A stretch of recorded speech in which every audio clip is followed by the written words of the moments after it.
Hello friends, कैसे हैं आप सभी लोग। आई होप आप सभी अच्छे होंगे। तो आज से हम लोग क्लास 9th के एसएसटी की एक आप कह सकते हैं सीरीज, सोशल स्टडीज की सीरीज स्टार्ट करने वाले हैं। तो उसका हमने सिविक्स से स्टार्ट किया है, वो सिविक्स का चैप्टर 1 लिया है हमने। तो यहाँ पे मैंने कुछ हैंड रिटन नोट्स बनाए हैं, तो वही मैंने यहाँ पे आपके सामने रखे हुए हैं। तो इसको हम लोग आज डिस्कस करेंगे। आप लोग चाहे तो नोट्स कॉपी भी कर सकते हैं। डिस्क्रिप्शन बॉक्स में मैंने नोट्स का लिंक भी दिया है, डाउनलोड लिंक, तो वहाँ से जाके आप लोग डाउनलोड भी कर सकते हैं। तो फिलहाल हम लोग अभी शुरू करते हैं यहाँ से।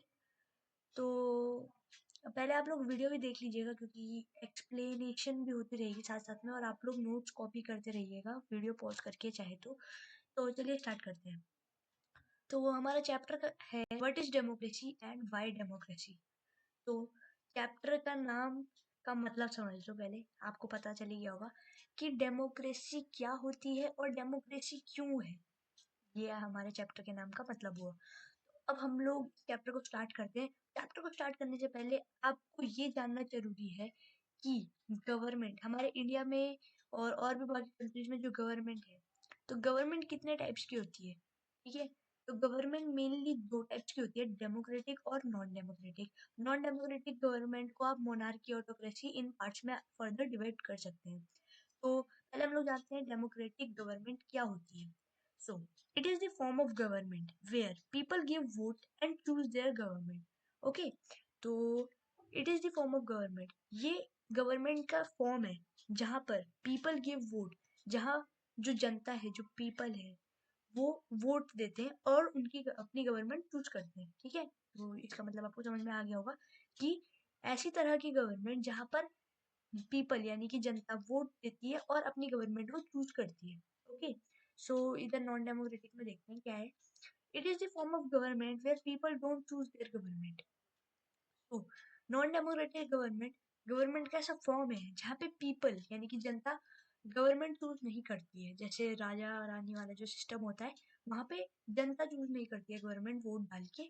वहाँ पे पहले से मतलब जो राजा का बेटा राजा बनता है। ओके, आपको पता ही होगा। तो अब इसका सेकंड पॉइंट देखते हैं, people decide what is good for them. In democracy people decide what is good for them, यानी कि जो जनता है, जो पीपल है, जो लोग हैं, वो डिसाइड करते हैं उनके लिए क्या अच्छा है, ठीक है। और नॉन डेमोक्रेटिक में यहाँ पे government decide what is right for people. यहाँ पर जो गवर्नमेंट है, जो सरकार है, वो डिसाइड करती है कि जनता के लिए क्या अच्छा है, यानी कि वो सारे फैसले वो लेगी, गवर्नमेंट लेगी। यानी कि जो राजा रानी वाले जो है, राजा सारे फैसले लेगा, पीपल के हाथ में कुछ भी नहीं होता है। Okay, so government decide what is right for people, and over here in democracy people decide what is good for them. Okay, so now the third point is people have freedom of speech. तो in democracy people have freedom of speech, यानी democratic government में जो people है, जो जनता है, जो लोग हैं, उनके पास फ्रीडम ऑफ स्पीच होता है। यानी कि अगर उनको कुछ गलत लगता है तो वो उसके खिलाफ आवाज उठा सकते हैं, उनके पास फ्रीडम है स्पीच का। ओके, और ओवर हियर नॉन डेमोक्रेटिक में देखा जाए तो पीपल हैव नो वॉइस। मतलब इसका मतलब ये नहीं है कि जो लोग हैं वो गूंगे हैं। इसका मतलब ये है कि पीपल गवर्नमेंट के खिलाफ कुछ भी नहीं कर सकते। मतलब जो लोग हैं वो गवर्नमेंट के खिलाफ कुछ भी नहीं कह सकते, ना ही प्रोटेस्ट कर सकते, ना ही आवाज उठा सकते। ओके, तो इतना आपको समझ में आ गया होगा। जो मेन मेन पॉइंट्स होते हैं डिफरेंस डेमोक्रेटिक और नॉन डेमोक्रेटिक के बीच में, वो मैंने यहाँ पे लिखे हुए हैं, आप चाहे तो नोट डाउन कर सकते हैं। तो अब हम देखते हैं डेमोक्रेसी, जो हमारे चैप्टर का नाम है व्हाट इज डेमोक्रेसी। तो पहले जानते हैं डेमोक्रेसी क्या होती है। तो democracy is the form of government in which rulers are elected by people. तो ये मैंने आपको बता ही दिया कि डेमोक्रेसी गवर्नमेंट का ऐसा फॉर्म होता है जहाँ पे जो रूलर्स हैं, जो कंट्री को रूल करने वाले हैं, वो पीपल के द्वारा इलेक्ट किए जाते हैं, चुने जाते हैं वोट देके। ओके, आपको पता ही होगा। तो डेमोक्रेसी ऐसी फॉर्म होती है गवर्नमेंट की जहाँ पे रूलर्स जो होते हैं वो पीपल द्वारा यानी जनता द्वारा चुने जाते हैं। तो अब आप बताइए कि हमारी जो इंडिया है, ये डेमोक्रेटिक कंट्री है या फिर नॉन डेमोक्रेटिक कंट्री है। ऑफ कोर्स ये डेमोक्रेटिक कंट्री है, क्योंकि यहाँ पे वोट दे के रूलर्स को इलेक्ट किया जाता है, चुना जाता है। तो अब हम लोग आते हैं फीचर्स ऑफ डेमोक्रेसी में। ये बहुत ही इंपॉर्टेंट पॉइंट है, तो ध्यान रखिएगा, इसे अच्छे से पढ़ें, अच्छे से देखें। तो यहाँ पे हम लोग देखते हैं features of democracy. So first feature of democracy is ये क्वेश्चंस कई बार पूछे जा सकते हैं, ये सारे पॉइंट्स आपको लिखने पड़ते हैं या फिर कभी 3 पॉइंट या 2 पॉइंट ऐसे लिखने पड़ते हैं। तो ये बहुत इंपॉर्टेंट है, इसे ध्यान से सुनिएगा और ध्यान से समझिएगा। So moving on to the first feature of democracy, the rulers are elected by the people. यानी कि जो डेमोक्रेसी में the rulers are elected by the people, मैंने आपको यहाँ पे बता ही दिया कि जो रूलर्स होते हैं, जो कंट्री को रूल करने वाले, वो पीपल यानी कि जनता द्वारा या लोगों द्वारा इलेक्ट किए जाते हैं। ओके, इसका मतलब आपको समझ में आ गया होगा। अब नेक्स्ट पॉइंट देखते हैं। नेक्स्ट पॉइंट है free and competitive elections are held. Okay, so यहाँ पे ध्यान से देखिएगा, free and competitive elections are held. Elections जो होते हैं, जो चुनाव होते हैं, वो फ्री होते हैं, यानी कि फ्री होते हैं, जनता को कोई पैसे नहीं देने पड़ते हैं वहां जाने के लिए, इलेक्ट करने के लिए अपने लीडर। तो और कॉम्पिटिटिव होते हैं, यानी कि मतलब सिर्फ एक ही सरकार, एक ही पार्टी नहीं होती है, अलग अलग पार्टी होती है।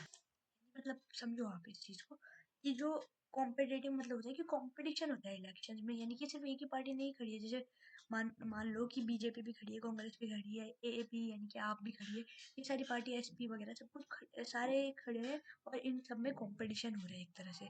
ठीक है, तो इलेक्शंस में ऐसा नहीं है कि सिर्फ एक ही सरकार खड़ी है और वही क्या बोलते हैं, मतलब वही इलेक्शन लड़ रही है और उसी को वोट मिलेगा वही जीतेगी, ऐसा कुछ नहीं है। बहुत सारी सरकार खड़ी है और मतलब free and competitive fair elections होते हैं, कॉम्पिटिटिव इलेक्शंस होते हैं। तो इसमें जो जनता चूज करेगी वही, मतलब वही रूलर आएगा। ओके, सो अब नेक्स्ट पॉइंट हमें है हमारा।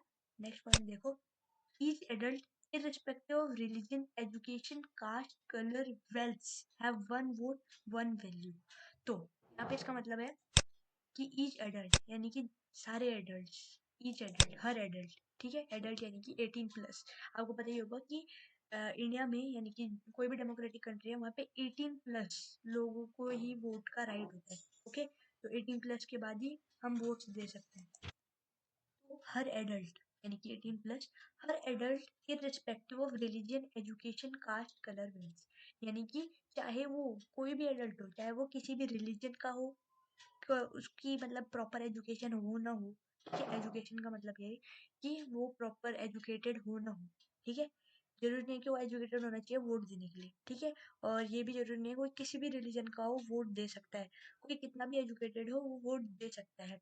कोई किसी भी कास्ट का हो, कास्ट यहाँ पे, ठीक है, कोई किसी भी कास्ट का हो वो वोट दे सकता है।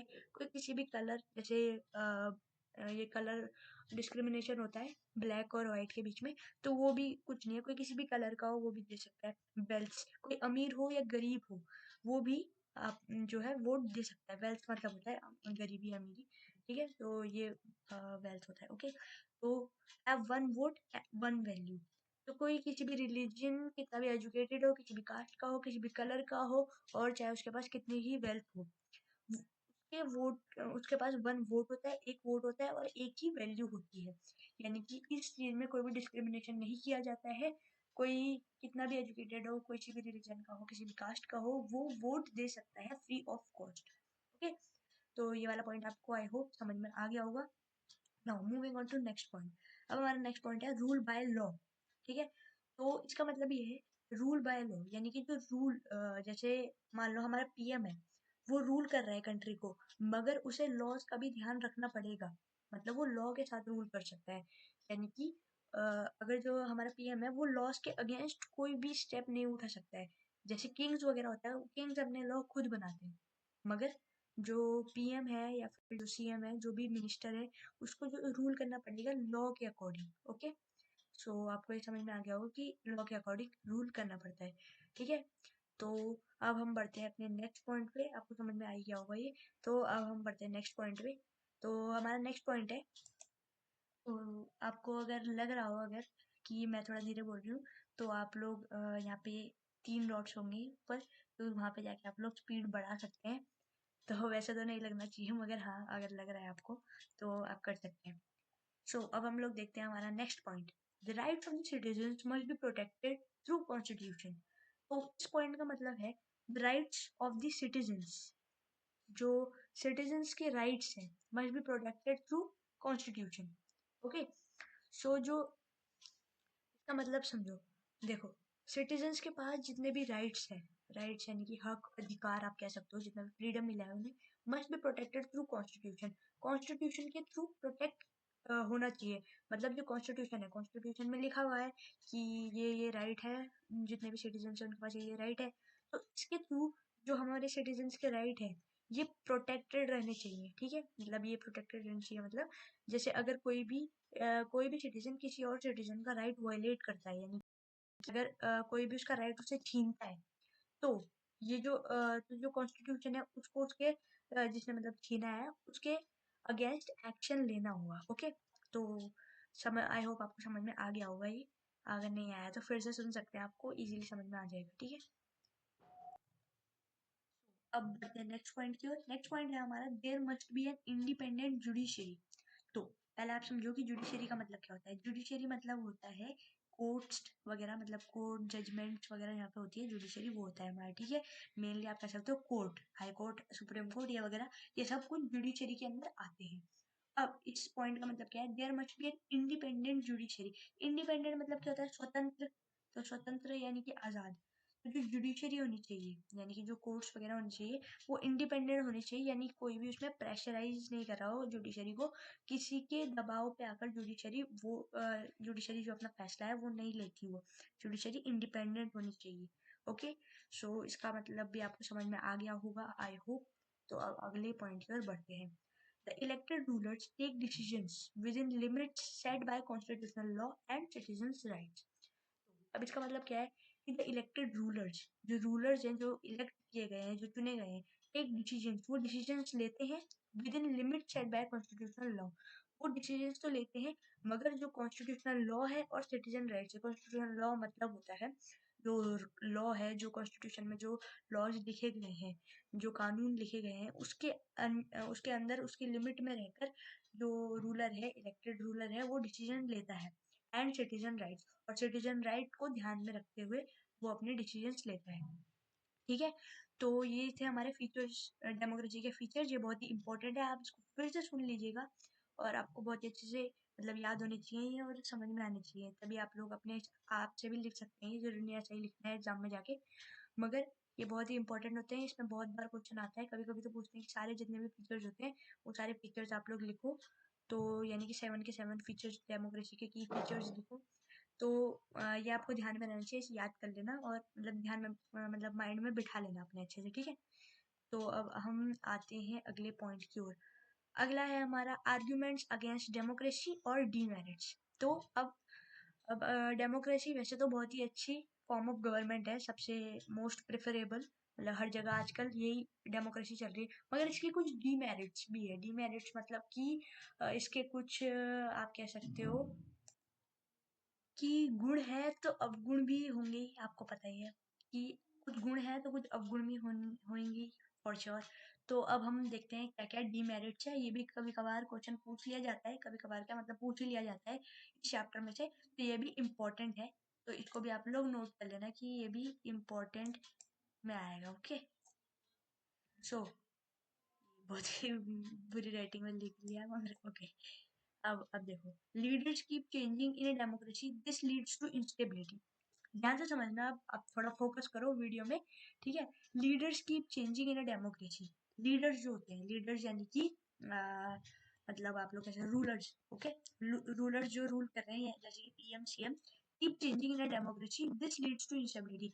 आपको पता ही है हर 5 साल में ये जो शॉर्ट ड्यूरेशन है, मतलब ये जो ड्यूरेशन है, इसके बाद जो पीएम सीएम या फिर जो भी मिनिस्टर है वो चेंज हो जाता है। यानी कि पूरी जो सरकार है वो चेंज हो जाती है, कभी कभार नहीं होती है, सेम सरकार आ जाती है, मगर ऐसा होता है ना कि चेंज हो जाता है लीडर, लीडर चेंज हो जाता है। Okay, so keep changing in democracy, this leads to instability.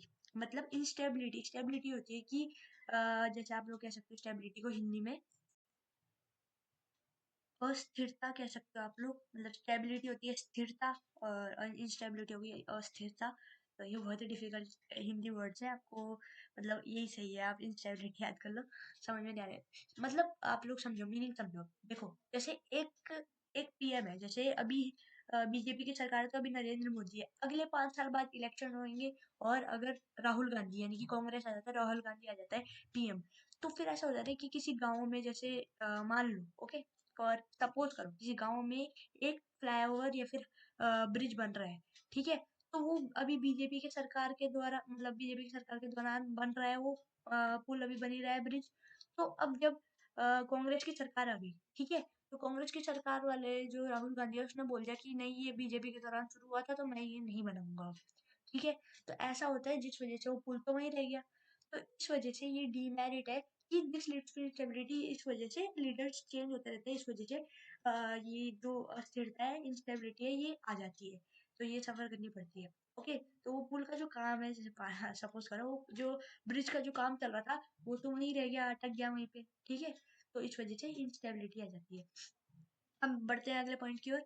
अगला पॉइंट है democracy is all about political competition and power play, there is no scope of morality, ठीक है। तो अब इसका मतलब समझो, democracy is all about political competition and power play, यानी कि डेमोक्रेसी ऑल अबाउट, डेमोक्रेसी क्या है, डेमोक्रेसी पॉलिटिकल कंपटीशन के बारे में है और पावर प्ले के बारे में है। यहाँ पे मोरालिटी का यानी नैतिकता का कोई स्कोप ही नहीं है, ठीक है। तो यहाँ पे मॉरलिटी यानी नैतिकता का कोई स्कोप ही नहीं है। जैसे समझो इस बात को, सपोज करो एक लीडर है, एक पार्टी का लीडर है। अब 5 साल बाद उसकी जो पार्टी है वो चेंज हुई और कोई और लीडर आ गया। तो उसने क्या करा, उसने वो लीडर का मतलब अपने उसमें ना गुस्से में वो लीडर का मर्डर करवा दिया। तो यही बात है, मतलब मॉरलिटी का कोई स्कोप ही नहीं है, पावर प्ले दिखाना है, पॉलिटिकल कंपटीशन की वजह से ये सब कुछ होता रहता है। तो आपने सुना होगा न्यूज में कई बार कि इस मिनिस्टर का मर्डर हो गया, ये मिनिस्टर मर गया। तो इस हिसाब से तो यहाँ पे मॉरलिटी का कोई स्कोप नहीं है, तो इसमें पॉलिटिकल कंपटीशन चलता रहता है, ऊंच नीच होती रहती है, पावर प्ले, लोग अपना दिखाने के लिए कुछ भी करवा देते हैं। तो ये है इसका मतलब। ओके, तो अब हम देखते हैं अगला पॉइंट क्या है हमारा। अगला पॉइंट हमारा है so many people have to be consulted in a democracy, ठीक है। So many people have to be considered in a democracy that it leads to delays. इसका मतलब क्या हुआ कि इन अ डेमोक्रेसी, डेमोक्रेसी में क्या होता है कि अगर आप कुछ काम कर रहे हो, अगर आप कुछ पुल बनवा रहे हो, ब्रिज बनवा रहे हो, फ्लाईओवर बनवा रहे हो, अंडरग्राउंड रेलवे बनवा रहे हो, कुछ भी बनवा रहे हो, तो आपको बहुत सारे लोगों के साइंस चाहिए होंगे, कागजी कार्रवाई बहुत सारी होती है, बहुत सारे लोगों का कंसल्ट करना पड़ेगा, बहुत सारे लोगों का पूछना पड़ेगा, उनकी परमिशन लेनी पड़ेगी। तो इस वजह से डेमोक्रेसी में जो डिले होता है, मतलब डिले यानी कि होता है देरी, बहुत देरी हो जाती है इसके चक्कर में। मतलब किसी को मतलब अर्जेंट ब्रिज बनवाना है, वो अब उसका काम तो हो गया, अब क्या फायदा बनवा के, मतलब बहुत सारे लोगों को कंसल्ट करना पड़ता है, जिस वजह से बहुत ज़्यादा डिले हो जाता है, बहुत ज़्यादा देर हो जाती है, ठीक है, देरी हो जाती है। ओके, अब अगला पॉइंट हमारा क्या आता है, elected leaders do not know the best interest of the people, it leads to bad decision. अब क्या बोल रहे हैं ये कि इलेक्टेड लीडर्स, जो लीडर्स हैं, जो इलेक्ट जो चुने हुए रूलर्स हैं या लीडर्स हैं, दे डू नॉट नो, उनको नहीं पता होता the best interest of the people. तो उनको जो है, जो पीपल है, जो लोग हैं, आम जनता है, उनका बेस्ट इंटरेस्ट ही नहीं पता होता है, ठीक है। वो थोड़ी लोगों से जाके पूछ रहे हैं कि आपका क्या इंटरेस्ट है, तो उन्हें बेस्ट इंटरेस्ट नहीं पता होता है, इसलिए वो बैड डिसीजंस ले लेते हैं, या गलत डिसीजंस या बुरे डिसीजंस ले लेते हैं, ठीक है। तो ये कहना चाह रहे हैं मेनली। ओके, इसे ज़्यादा समझने की जरूरत नहीं है आपको। तो अब हम अगले पॉइंट की ओर बढ़ते हैं। अगला पॉइंट आपका है democracy leads to corruption for it is based on electoral competition. तो इसमें क्या कह रहे हैं कि डेमोक्रेसी जो है corruption, it leads to corruption, corruption होता है डेमोक्रेसी में बहुत, आपको बताइए। For it is based on electoral competition, electoral competition. अब समझो इलेक्ट्रल कंपटीशन क्या होता है, इलेक्शंस वगैरह जो होते हैं इसमें जो कंपटीशन चलता है, ठीक है। तो ये कंपटीशन जो चलता है इस वजह से करप्शन बहुत होता है। अब करप्शन इस वजह से कैसे होता है, अब देखो, देखो कोई पार्टी है, कोई मतलब लीडर है, कोई पार्टी है, उसने जिताने के लिए, खुद को इलेक्शन में जिताने के लिए क्या करा, पैसे खिला दिए, और फिर ऐसे कर करके मतलब करप्शन करा ना, पैसे खिला दिए, उन्हें पैसे ऐंठ लिए, ऐसे वगैरह वगैरह बहुत सारी चीज़ें चलती रहती है। करप्शन मतलब बहुत होता है डेमोक्रेसी में। इस वजह से आपको पता ही होगा हमारे इंडिया में भी कितना करप्शन है, जिस वजह से आपको पता ही है हमारा इंडिया डेवलप नहीं है अभी भी।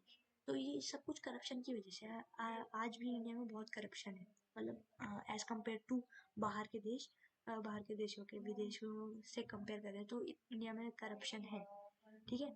तो और भी देशों में होगा करप्शन, मगर I am talking about India, मुझे इंडिया के बारे में पता है। Okay, so sorry. अब हम लोग देखते हैं अगला पॉइंट। अगला पॉइंट क्या है, आपको मतलब ये ज़्यादा ज़्यादा समझने की ज़रूरत नहीं है वैसे तो, मतलब जितना हो पा रहा है उतना समझ लो। बाकी आपको मतलब समझ में आ ही रहा होगा, जैसे सिंपल लैंग्वेज में लिखा है मैंने, जितनी सिंपल लैंग्वेज हो सकती थी उतनी सिंपल लैंग्वेज में आपके लिए नोट्स बनाए हैं मैंने। तो आप देखते हैं, ordinary people don't know what is good for them, they shouldn't decide anything. ठीक है, तो अब ये क्या बोल रहे हैं कि जो आम जनता है, ऑर्डिनरी पीपल है, आम लोग है, आम जनता है, उनको नहीं पता है कि उनके लिए क्या अच्छा है क्या सही है। दे शुडंट डिसाइड एनीथिंग, उन्हें कुछ डिसाइड नहीं करना चाहिए। मतलब फॉर एग्जाम्पल आप हो, आपने अभी तो मतलब जैसे कोई नेता है, ठीक है, नेता ने आपसे वादे किए कि हाँ मैं ये वाली ये चीजें कर दूंगा, नल लगवा दूंगा वगैरह वगैरह। अब जब आपने उसे वोट दे दिया, वो जीत गया, ठीक है, तो ऑर्डिनरी पीपल आम जनता ने उसके बहकावे में आके उसे वोट दे दिया, ठीक है, मगर अब उसने ऐसा कुछ किया ही नहीं जिसका उसने वादा किया था। ठीक है, तो मतलब ये बात होती है ना, मगर आप इसे सुधार सकते हो 5 साल बाद, मगर फिर भी ऑर्डिनरी इसमें कहना चाह रहे हैं कि ऑर्डिनरी पीपल को डिसाइड नहीं करना चाहिए खुद से, क्योंकि मतलब ऑर्डिनरी पीपल भी कभी कभार बैड डिसीजंस ले लेते हैं। ओके, सो अब हम लोग देखते हैं मैरिज। अब बहुत सारे गुण पढ़ लिए, अब थोड़े मैरिट्स भी तो होंगे डेमोक्रेसी के।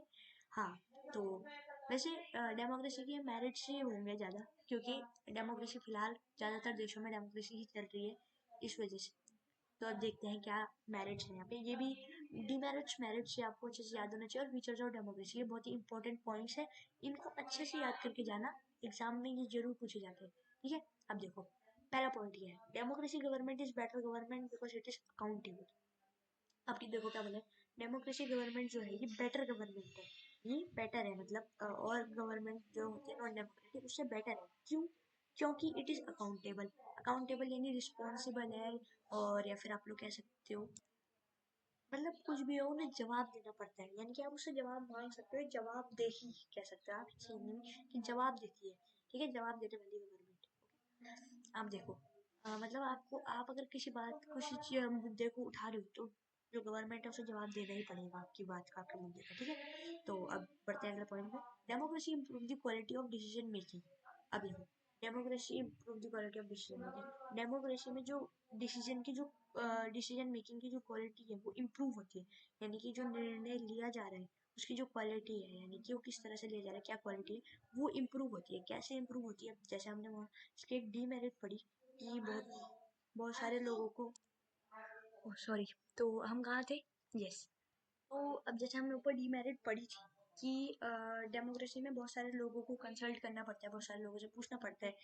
तो यही चीज़ डीमेरिट में भी है, और यही चीज़ आपकी यहाँ पे मेरिट में भी लिखवा दी गई है। एक तरह से इसकी डीमेरिट भी है कि बहुत डिले होता है, मगर जितनी देर होती है ना उतना हमारा जो डिसीजन है वो इम्प्रूव होता है, वो अच्छा निकल के आता है। ठीक है, बहुत सारे लोगों से पूछा जा रहा है तो कुछ अच्छा ही बताएंगे ना, सबसे राय ली जा रही है, तो अच्छा डिसीजन बनता है लास्ट में। ठीक है, तो अब हम देखते हैं नेक्स्ट पॉइंट। नेक्स्ट पॉइंट है democracy provides a method, democracy provides, ये नहीं होंगे, democracy provides methods to deal with differences and conflicts. ठीक है, तो अब देखो डेमोक्रेसी प्रोवाइड्स, डेमोक्रेसी क्या, डेमोक्रेसी देती है methods to deal with differences and conflicts. Democracy आप कह सकते हो इसे, डेमोक्रेसी बहुत सारे मेथड्स देती है, मेथड्स मतलब बहुत सारे आइडियाज कह सकते हो आप। ठीक है, to deal with differences and conflicts, differences conflicts आपको पता है, लड़ाई झगड़े डिफरेंसेस करना, इन सब के लिए बहुत सारे आइडिया देते हैं इनसे डील करने के। कैसे? आप लोग जाओ, आप लोग उसमें जाओ, क्या नाम, कोर्ट में जाओ और अपना अपना मुद्दा रखो, वहाँ पे जाके सब कुछ सॉर्ट आउट हो जाएगा, सब कुछ हो जाएगा। तो ये मेथड डेमोक्रेसी में आपको मिल जाता है, वहाँ पर फेयर डिसीजन लिया जाएगा, सही निर्णय लिया जाएगा आपके, जो आपका जो भी केस है। ओके, तो इससे डेमोक्रेसी मेथड प्रोवाइड करती है deal with differences and conflicts. ये आपको समझ में आ गया होगा। नेक्स्ट पॉइंट की ओर बढ़ते हैं, democracy enhances the dignity of citizens, enhances the dignity of citizens. Enhances का मतलब होता है इंक्रीज करना, डिग्निटी का मतलब होता है जैसे आपका गौरव, आपका शान, सिटीजन्स की शान या गौरव मर्यादा, ये सब लोग, ये सब चीज़ें इंक्रीज करती है डेमोक्रेसी। ओके, यानी कि इसमें सिटीजन से पूछा जाता है, सिटीजन्स को क्या कह सकते हैं आप, इम्पोर्टेंस दी जाती है, तो इसलिए इस वजह से कहा जा रहा है। ठीक है, तो सारे सिटीजन्स का ध्यान रखते हुए जो भी डिसीजन होता है वो लिया जाता है। ओके, तो अब हम लोग बढ़ते हैं नेक्स्ट पॉइंट की ओर, democracy allows us to correct its own mistake.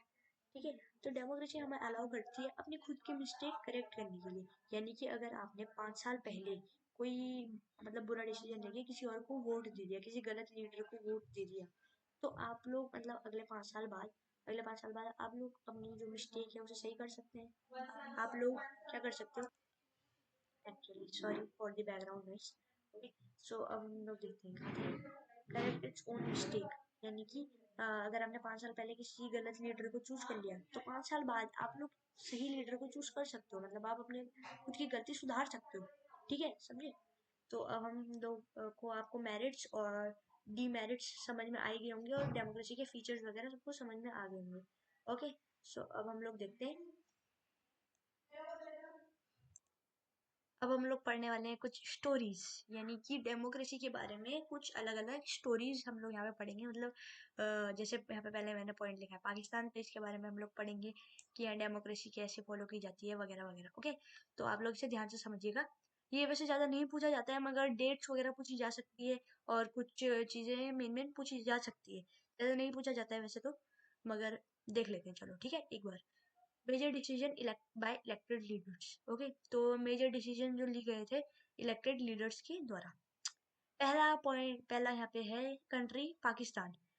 तो देखते हैं पहला पॉइंट क्या है। In Pakistan General Pervez Musharraf led a military coup in October 1999 and overthrew democratically elected government and became president of the country.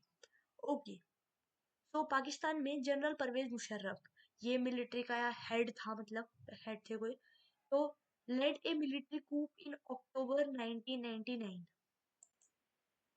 तो जनरल परवेज मुशर्रफ ने क्या किया, इसने एक मिलिट्री कूप करा। मिलिट्री कूप क्या होता है, आप देखो मिलिट्री कूप क्या होता है। मिलिट्री का एक हेड या मिलिट्री का एक हेड क्या करता है, ये मतलब जो गवर्नमेंट होती है इसे हटा देता है, मतलब अपने पावर का यूज करके इसे हटा देता है और खुद पावर ले लेता है। ठीक है, यानी गवर्नमेंट की पावर छीन के खुद पावरफुल बन जाना।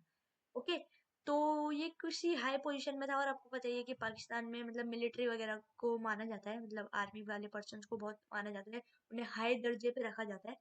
तो इस वजह से उन्हें मिलिट्री कूप करा अक्टूबर 1999 में। डेट याद रखिएगा, डेट बहुत ही इंपॉर्टेंट होती है, इसे पूछी जा सकती है। ओके, सो ये अक्टूबर 1999 में इसने क्या करा, एक मिलिट्री कूप करा, मिलिट्री कूप लीड करा and overthrew democratically elected government, और इसने एक डेमोक्रेटिकली यानी कि वोट करके जो गवर्नमेंट इलेक्ट की गई थी इसे ओवरथ्रू कर दिया। इसे मतलब फेंक दिया मतलब नहीं होता है, इसका फेंकना नहीं होता है, थ्रू मतलब ये मतलब हटा दिया पूरी तरह से, मतलब जड़ से निकाल के फेंक देना है, मतलब ऐसे आप मुहावरा यूज कर सकते हैं। फेंका नहीं था गवर्नमेंट को उसने। ठीक है, तो मतलब जड़ से ही उस गवर्नमेंट को हटा दिया उसने और became president of the country, और बिना किसी वोट के, किसी इलेक्शन के कंट्री का प्रेसिडेंट बन गया। ओके, समझ रहे हो आप इस बात को, अच्छे से समझना। ओके, तो अब देखो नेक्स्ट पॉइंट क्या आता है इसमें। इन 2002 he held A referendum, a direct vote in which the entire electorate vote on a particular proposal in the country which was based on malpractices and fraud granted him a 5-year extension। तो अब क्या करा इसने 2002 में, इसने क्या किया, he held A referendum, इसने एक रेफरेंडम हेल्ड किया, मतलब रेफरेंडम किया कंट्री में। रेफरेंडम क्या होता है आप समझो, एक direct vote in which the entire electorate vote on a particular proposal.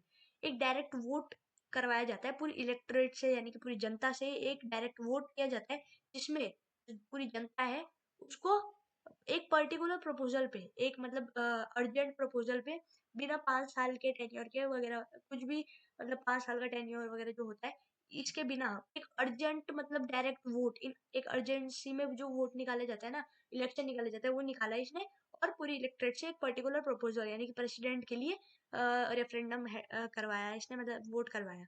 तो क्या होता है कंट्री में ये करवाया इसने, which was based on mall practice and fraud. तो इन्होंने क्या किया, माल प्रैक्टिस एंड फ्रॉड मतलब होता है कि गंदी प्रैक्टिसेस और फ्रॉड, मतलब इसने इस इलेक्शन में बहुत ही ज्यादा माल प्रैक्टिसेस यानी डर्टी प्रैक्टिसेस का यूज करा और फ्रॉड का यूज करके ये ग्रांटेड हिम 5 ईयर एक्सटेंशन, यानी कि ये प्रेसिडेंट बन गया लीगली, मतलब 5 ईयर एक्सटेंशन में ये प्रेसिडेंट बन गया लीगली।